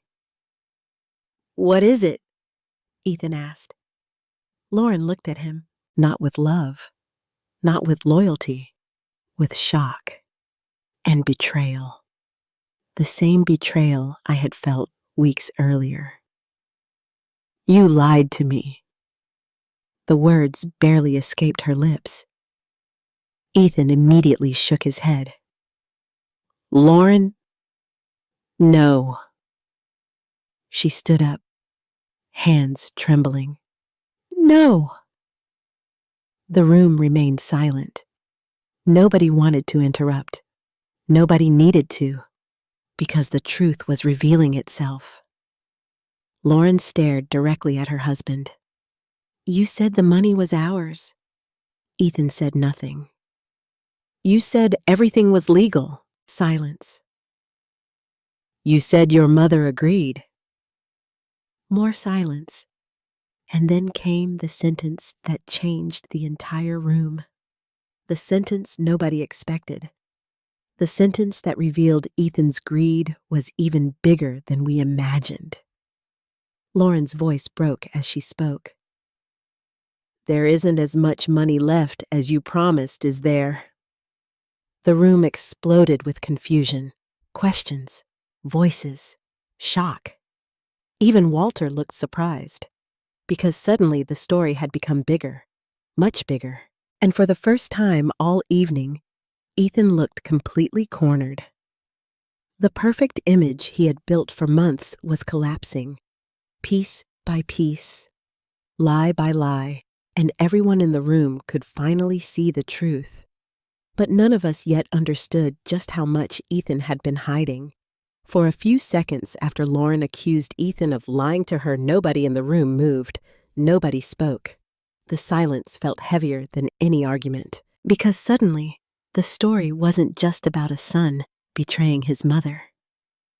It was about a man betraying everyone around him. Lauren stood frozen beside the dining table. Her face had gone pale. The documents Rebecca handed her were still shaking in her hands. Ethan looked trapped. For the first time since this nightmare began, he had nowhere left to hide. "Lauren," he said quietly. She looked at him. "No." Her voice broke. "You told me the money was protected." The room remained silent. "You told me your mother agreed." Ethan swallowed. "You don't understand." That answer only made things worse. Lauren laughed bitterly. "No, I understand perfectly now." She held up the documents. "These accounts." She flipped through another page. "These transfers." Another page. "These withdrawals." Another page. "You never told me about any of this." Ethan looked around the room, searching for support, finding none. Everyone was watching, waiting, listening. The version of Ethan they had trusted for years was disappearing right in front of them. Walter remained calm. He knew something bigger was coming. I could see it in his eyes. Then Rebecca's phone rang. The sound startled everyone. She glanced at the screen. Immediately, her expression changed. Serious, focused, professional. The room fell completely silent. Rebecca answered. "Rebecca Collins." Nobody spoke. Nobody moved. We could only hear her side of the conversation. "Understood." A pause. "Confirmed?" Another pause. "Thank you." Then she ended the call. My heart was pounding so hard I could hear it. Walter looked at her. "What happened?" Rebecca slowly placed her phone on the table. Then she turned toward Ethan, and everything changed. "The final transfer has been officially frozen." For a moment, nobody reacted. Not because the words weren't important, because the meaning took a second to register. Then it hit. The $80,000. The money Ethan had been trying to access. The money Rebecca warned us about. The money connected to the suspicious account. Gone. Untouchable. Frozen. The room exploded. Questions came from every direction. What does that mean? Can he still get it? Is it recoverable? Rebecca raised her hand. Everyone quieted. Then she continued. "The receiving accounts have been flagged." My pulse accelerated. "The accounts are under review." Ethan's face turned white. I noticed immediately. So did Walter. So did everyone else. Because innocent people don't react that way. Rebecca continued. "Additional financial activity connected to the transfers has also been identified." The room became silent again. Every word mattered now. Every sentence felt like another piece of a puzzle. Walter leaned forward. "What kind of activity?" Rebecca opened an email on her phone. Then she looked directly at me. "Hope there is something you need to know." My stomach tightened. "What is it?" For a brief moment, she seemed reluctant. Then she said it. "We discovered evidence of debt applications submitted in your name." The room froze. I stared at her. What? My voice barely worked. What do you mean? Rebecca's expression softened. We believe someone used your identity to apply for loans. The air left my lungs. No. Nobody spoke. Nobody interrupted. Because everyone understood how serious that was. Identity theft, not just stolen savings, not just unauthorized transfers. Identity theft. I suddenly felt sick, physically sick. My entire body went cold. Walter looked equally stunned. How many applications? Rebecca checked the report. 3. The room erupted again. 3 applications. 3 loans. 3 separate attempts. And all of them carried my name, my credit, my future, my responsibility. I couldn't believe it. The theft I had already endured was devastating. This felt even worse because it wasn't just about money anymore. It was about who I was, my identity, my reputation, my security, everything. Then Walter asked the question everyone was thinking. Who submitted them? Rebecca looked down, then back up. We cannot make a final determination yet. A pause. But the activity appears connected to Ethan. The room became completely silent. Again, not because people were surprised, because hearing it out loud made it real. One of my cousins slowly shook his head. Another looked away. Several relatives seemed embarrassed, and honestly, they should have been. Many of them spent weeks questioning me, questioning my memory, questioning my judgment, questioning my honesty. Now the evidence was impossible to ignore. Then something unexpected happened. Lauren sat down heavily, like her legs had stopped working. I didn't know. Nobody answered, because nobody knew whether to believe her. Lauren looked around the room, tears forming in her eyes. I swear I didn't know. Rebecca remained neutral. Walter remained neutral. But I watched Lauren carefully, and for the first time I saw genuine shock. Not performance, not manipulation. Shock. She looked at Ethan. You used her identity. Ethan said nothing. Answer me. Still nothing. Lauren's voice cracked. You used your own mother's identity. The silence itself became an answer, and everyone in the room understood it.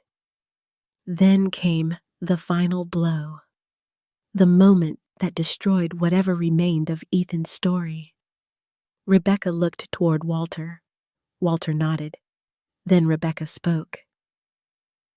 The fraud department also located communication records connected to the suspended transfer. Ethan immediately closed his eyes, just for a moment. But it was enough. Enough to reveal fear. Enough to reveal recognition.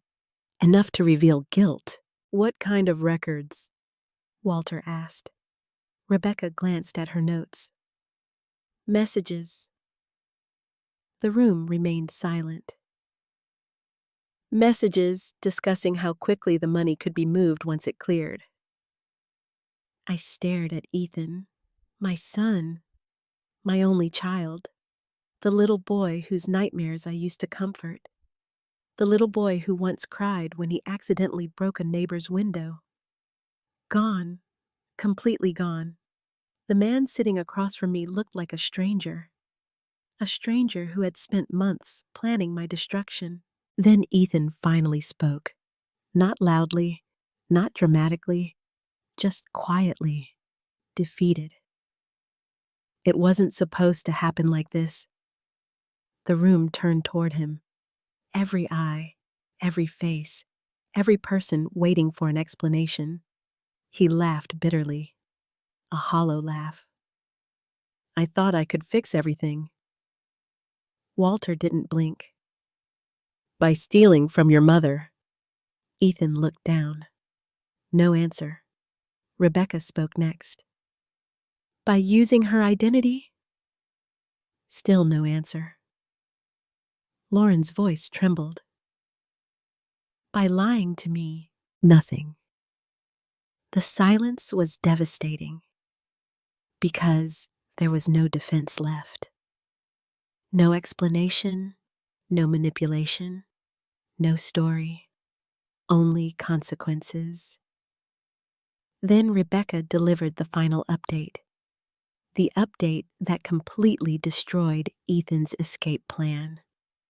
The matter has been referred to financial investigators. Nobody moved.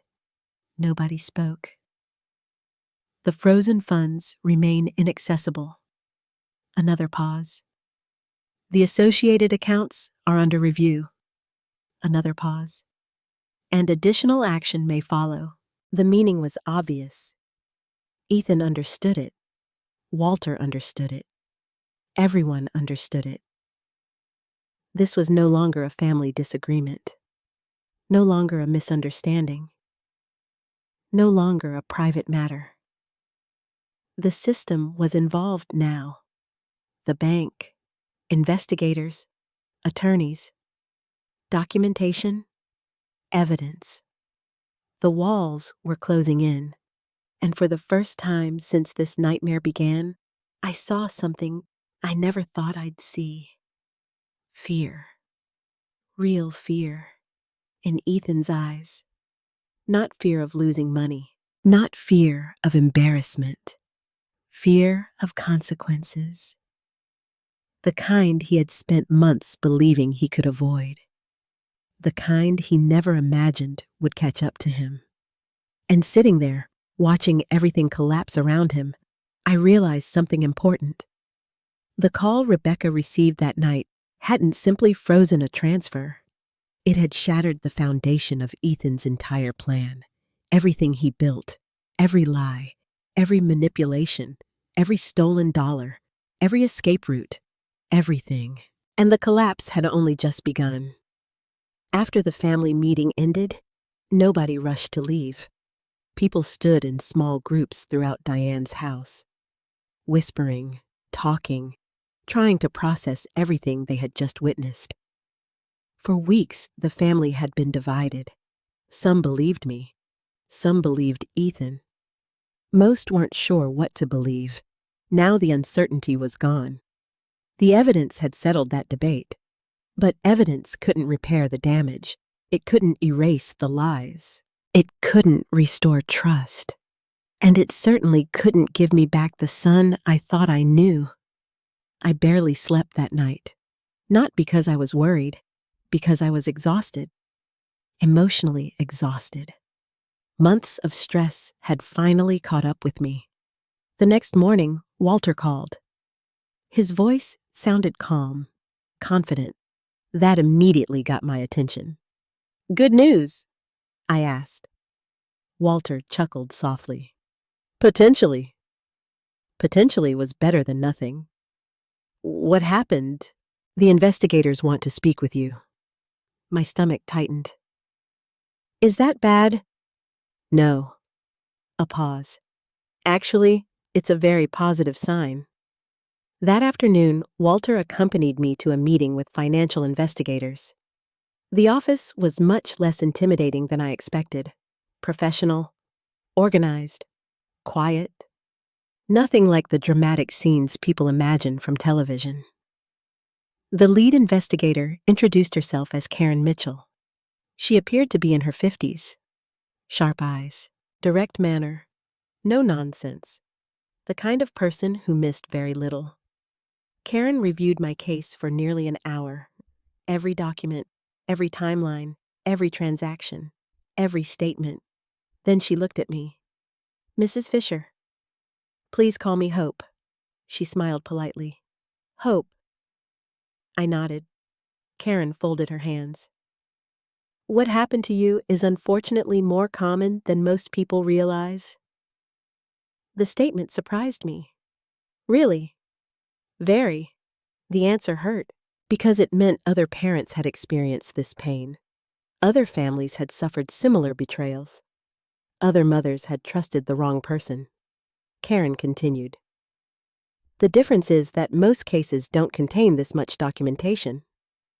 Walter nodded. That's what I suspected. Karen looked toward him. The bank records are extensive. Then she looked back at me. The recording was extremely helpful. I remembered Ethan's words captured on the recorder. The careless